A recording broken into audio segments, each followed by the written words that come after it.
John Edwards for Griffin's TV alongside head football coach Chad Masters. And coach, Friday night against Chaminade, offense put some points on the board, but you didn't get the result that you wished for. No, and that's part of the thing we talked about, even as well as we did offensively. I mean, that's the most offensive yards we put up since week one, and most consistent, best effort I think we put up. I think our O-line really grew up that game. We've kind of tweaked it a little bit, moved some personnel around. But what kills you is turnovers, and we had 4 first half turnovers on our first 3 drives.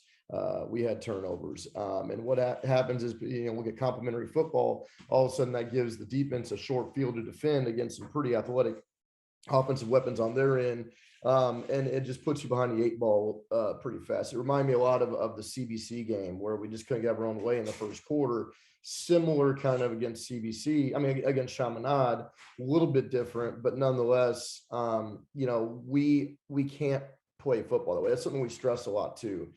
Is metrics like turnover margins and missed tackles and things like that, winning explosives battle, and we didn't do that, and that's a direct result to where that came out.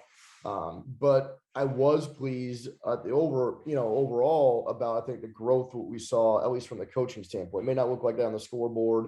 It may not look like that way to the average fan, but I think there was a lot of growth in that game and a lot of positivity that we can really lean into and move forward with. So I was actually reading something just the other day, which I really adhere to. We think of success in our world a lot of a linear model, like point A straight to point B, and that's how you get to success. When in reality, there's a lot of peaks and valleys in that, and there's a lot of curved paths and maybe even coming backwards to go forwards. And I think that's really what we're experiencing. I think there is definite success ahead, but our path isn't as direct as what we might like or what others may think. But I think nonetheless, we are gaining ground and we are getting better as a football team. I was just going to say, is it a thing for you? And you talk about that curved path to get from point A to point B. Do you see upward trajectory as the season's gone along? Because you've had to use a lot of different bodies in a lot of different situations for a young group of kids. Are the younger kids maturing as the season goes along at this point?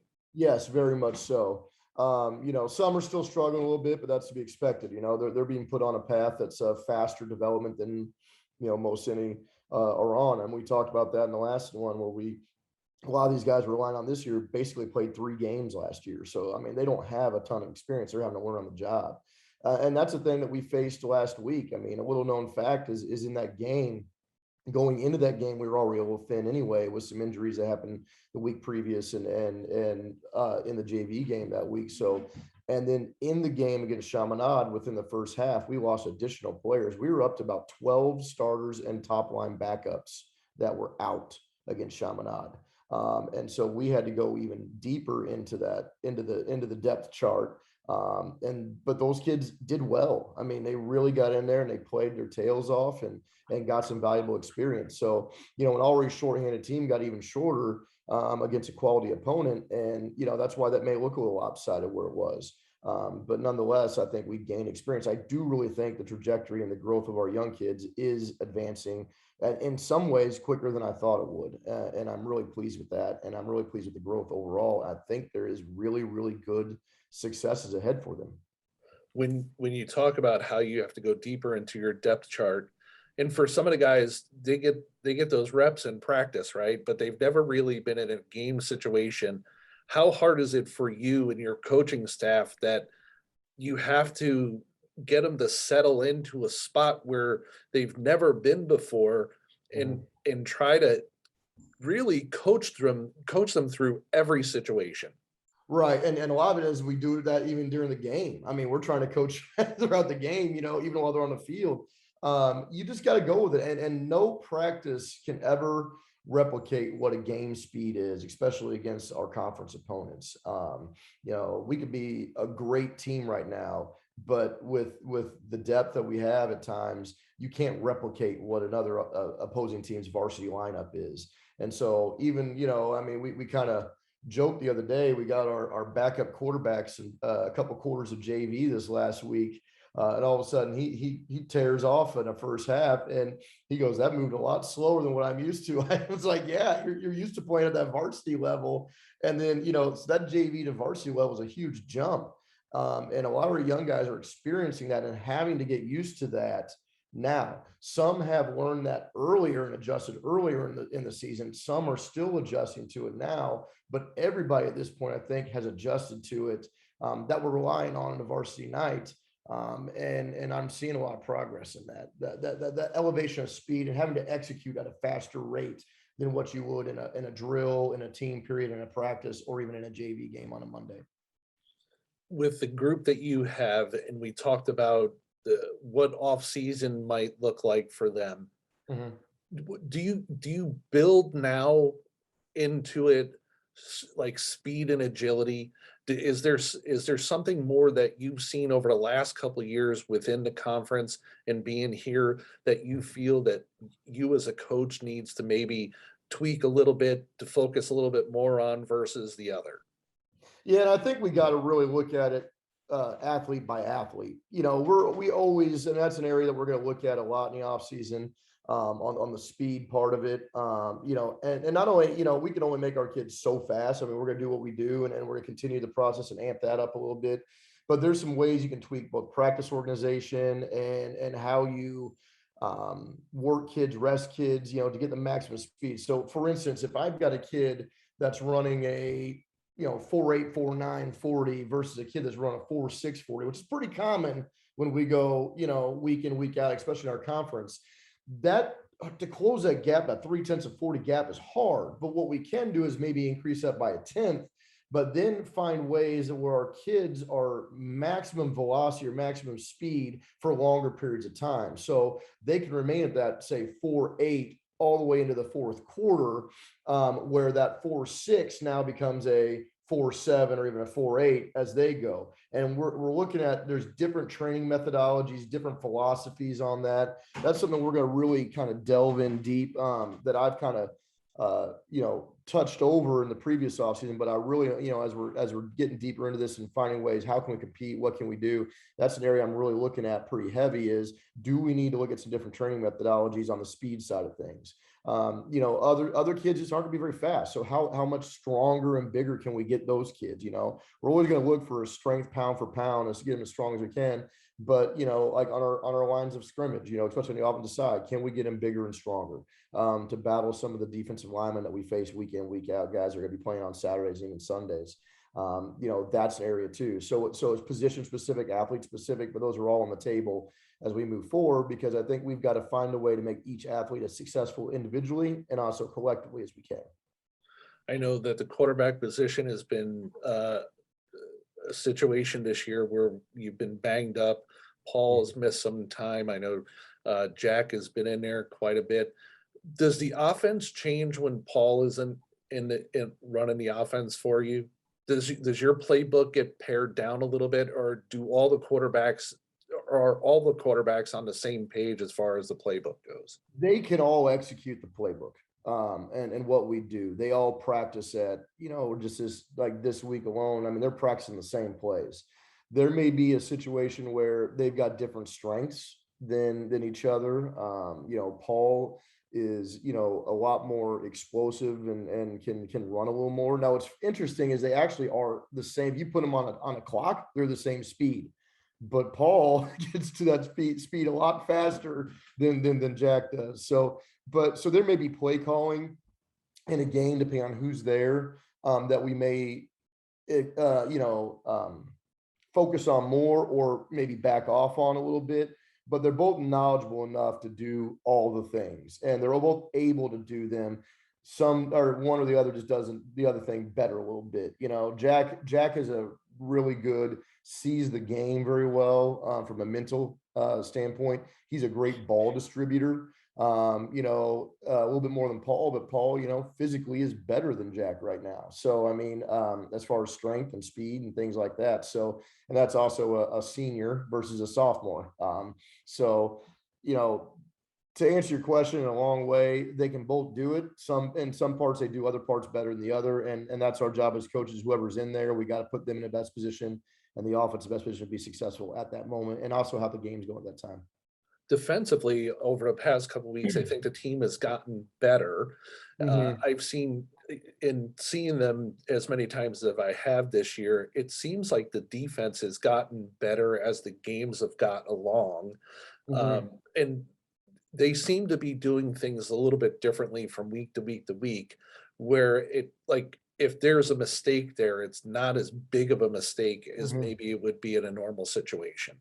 Yeah, and Coach Morris has done a great job with our D coordinator of finding ways to help them be successful, whether it's pressure, whether it's some personnel things. We tweaked it all a little bit. All the way down. I mean, this week we did a lot of fun. Went back to fundamentals a lot. You know, a lot of fundamental tackling, a lot of fundamental block defeat skills, some things like that. Just because we need to touch on it again. I mean, that's where we have to live. Where we get in trouble, especially on the back end of our defense, is just athleticism. Compared to some of the receivers that we faced. And if those running backs get in the open field, some of the really dynamic running backs we face that get in the open field, it's hard to get them down. We have to play very sound defensively with contain and force and chase players. And if one of those elements gets out of place, it can really cause some problems for us. And that's just where we know we are. And so just like we preach turnovers on offense, that we can't have them because it just makes our job that much harder. And penalties too. Defensively, it's the same way. If we don't execute the fundamentals of defense, we're putting ourselves in a very difficult situation to play good defense. And sometimes we just get out athleted right now. And I think again that is, I like our younger guys. I like their development. We've got some good athletes in our younger groups, but they're just not, they're 14 years old right now. And so that's its own set of problems right there, but they are getting better. Scoreboard may not show that, but when I put on the film, when I go through play by play, I see a lot of improvement in a lot of areas. And the margin for error is not big. And, if we're just not right here or there, or one player's out of position with the guys we're playing, that can spell a touchdown right away. And that's where we're at right now. And we know that. And our kids are really bought into that and are really putting high effort into doing the right things every play. And sometimes we just can't get it done. And, that's the unfortunate part of it. But we're going to keep coming back every play. I mean, the goal we say is make them snap the ball again. The more times we can get them to snap the ball, the more chance that we can make a play or they can make a mistake. And we're in a better situation. You finish up the regular season at home with 3 straight home games. Yeah. Starting this week, you get SLU High here at home, which is homecoming week for the group. Um, Talk about what to expect from SLU High this week, another MCC opponent, and really your final MCC opponent of the season. Yeah, we've had a pretty good stretch going back to O'Fallon, Illinois through the MCC. I mean, we knew this could be a big challenge for our kids. We played SLU really good last year. And I think, they're a similar team to where they were last year. They're a little bit older. But they lost some size up front. Their skill guys are very talented. With Chris Brooks Jr., Ryan Wingo, those are some high level athletes and recruits, and they're running the ball really well this year. With the Baker kid who was a little banged up on the COVID season last year. We know what that's like to have a running back that's banged up a little bit. It's hard to get him healthy, but they're running the ball really well this year, where they were a lot more pass heavy last year. So a little more balanced. So that will present some challenges that we didn't have to face as much last year on that. We could just kind of focus on the pass defense a little bit more, but this year it has to be a little more balanced. And I like their quarterback. I mean, I think he's a really good, quarterback. He's not like the biggest or the strongest arm guy, but he's a smart kid. He's a tough kid. He delivers the ball in the right spot. So, our defense got its work cut out for us. And offensively, they present a lot of challenges. They put a lot of guys in the box and they play us man to man. And so we're going to have to win some one-on-one battles. Guys like Kel Battle and Jack Burke and, Cole Adair and, even in Barra. They're going to have to win some one-on-one battles. And I think we can do that. I think we've had a great week of practice. One of the things I was looking at today too is we've got 2 receivers over 300 yards receiving this year. That's completely different than what we had the year before. We were in a struggle to run it effectively or even throw it effectively. And now we're starting to find some things that click. And we're starting to get some good offensive production. So I've been real proud of that offensively, and we're gonna have a good test for that this Friday. So, the thing about playing man-to-man defense is it can be stifling, or it can give up a lot of big plays too. I mean, it's kind of a feast or famine at times. So I think there's an opportunity for us to really, again, score and do some things. But it's going to take a lot of work on our end to make that happen. How is it for the group where you now have 3 straight consecutive home games to end the season? And now you finish up the MCC part of the schedule, and next weekend is senior night, and then you finish with Helias. How does the rest of the season, and I know you say that you take it a week by week kind of thing, but how does the rest of the season kind of play out for you in your mind as you get ready to play districts in 3 weeks? Yeah, I think, and it's one of those things that I think we stay our course, stay our path. Where we are looking week to week. We're looking at improvement week to week. The only thing we can control is how much better we get. I can't control what the opponent does, who they have on the field, or what that may be. What I'm looking at is what's our development. What did we get better at that we saw as our areas of improvement from the previous week? Where the things are consistently causing us issues? Do we need to move past that, or do we need to keep making adjustments there? You know, I'm really honestly focused because in the state of Missouri, I've always been this way. But in the state of Missouri, all those weeks prior to your week one playoff game, that's just prep for that week one playoff game.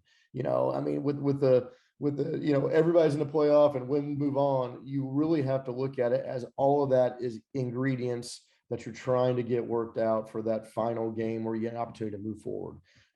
And so I think that's what we're really focused on. And we have 3 home games. It's nice. You don't have to travel. Can be a little bit more relaxed on our approach to things. Not to worry about making sure everybody's on the bus or everything's loaded up or things like that. So I think that takes a little pressure off, but and have a home crowd is nice. But just week to week improvement. How much better are we going to be this week than we were in Chaminade? That's really what I'm focused on right now. I've been in Missouri for 20 some odd years now. You've been around a lot longer than I have, and you've been around high school sports a lot longer than I have.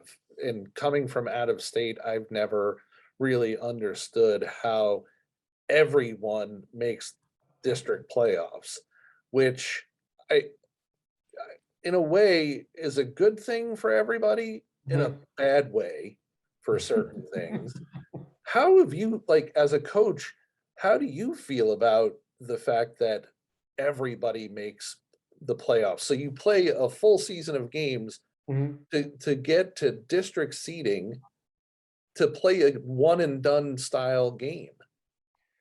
It's like playing 2 different seasons in a way, and 2 different approaches or styles, and that's why I really try to always focus on that 1 week at a time because in essence, that's what you are at the playoff level too. I think there's some goodness to it in the fact that it gives everyone an opportunity, and I think that's what the state likes about it, that everybody gets an opportunity at the end. But I do think sometimes it kind of creates some bad matchups. It creates some situations that aren't great also. They've tweaked this playoff system so many times. I mean, I grew up in Missouri, so I'm used to playoffs. I was playing back in the day when it was, no, I sound old when I say back in the day, but when it was 4 team districts and 1 team gets out. Like, you play, 7 games and then the last 3 are your district, and whoever has the best record goes on to the playoffs. Then it went to top 2 of the 4 teams come out, and that was kind of a mess too. And then it can't, then now it's in the new system where it's, you put in 8 team districts and you get seeded through it, and then you play it, one and done moving forward. So I don't know if there's a perfect answer to it. I know that everybody's got ideas. Every year it seems like a new playoff proposal's coming up. For me, and for our staff, just coach the kids, coach them well, care about them, get them as good as we can get them, and we'll see where it shakes out at the end of the season. I mean, that's really kind of what I feel like it's about. I mean, and I get why there's been all the changes to it, but at some point, let's just coach kids and try to be as successful as we can and go from there. I know you had said, you've been around for a long time. I'll let you know that I've been around longer than you. That I remember when I was in high school, game film wasn't done digitally. It Oh was yeah. still done on a reel. So you would sit and watch game film and have the projector turned on and off, where maybe you had like a VCR or a Yeah, DVD, or now the technology is it gives you a game by game approach. So right. just if it makes you feel a little bit better, you're not the oldest guy in the room. I've seen it all. I started with VHS, when I was a player, then as a young coach. I actually, when I worked at Mizzou football, we still did game film by VHS at that time under Larry Smith, and it was crazy. We used to get little suitcases of video from the airport that were delivered, that we had to pick up, and that was the film trade. But VHS then went to DVD, and that was pretty fancy, and then now I'm in the huddle age. So I've seen it all. I've gone through it. I remember my dad used to tell me about, the old days of the reel to reel film. And he would say things like if they left it on in one spot too long, it could burn a hole in the film, and the coach would get extra mad because it would have to splice the film back to get the video going again for the film. So yeah, no, I hear you. It's amazing how far it's come. I'm not sure what the next evolution is going to be. I don't know, but I don't want it to I change do too like it soon. right I'm now. still, How about I'm that? still trying to get used to what we're doing now. Yeah, I know. I Coach, know. I appreciate a few minutes. Best of luck tomorrow night against St. Louis University High. 7 o'clock, 6 o'clock kickoff tomorrow. I'm so used to the 7 o'clock. So we go Yeah. 6 o'clock kickoffs now on Griffin's TV. Michael Faust will have the call, and we'll talk to you again next week. I appreciate everything you do for Griffin TV and the school. Thanks.